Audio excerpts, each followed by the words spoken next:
Ľudia s poruchami pohyblivosti už dlho používajú túto neviditeľnú palicu, ktorá je prenosná, nie je to obyčajné kolená ortéza, ale exoskelet, nové kolená ortéza špeciálne navrhnutá pre ľuďov za slabými nohami a bolesti kolen, ktorá sa skladá z 3 uhlíkových vlákien leteckej kvality. Nepodceňujem ťa, toto malé zariadenie poskytuje stabilnú oporu pre nohy.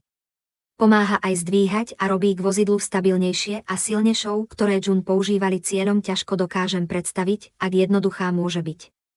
Honzi 3 uhlíkové vlákno, nové plutvy sú nastaviteľné, takže sa nebudete cítiť unavení, či už aj deti hore a dole po schodoch, alebo sa prechádza tých parkov aj pri nočnom chodení hore a dole po schodoch účinne znižuje tak na kolená a poskytuje stabilnú oporu len ľahkým dotykom bez toho, aby to akokoľvek ovplyvnilo každodenný život. Tým ma použil túto kolenú ortézu. Nečakane sa jeho nohy, ktoré sa takmer dotýkali, opäť mohli pohybovať stabilne a silno.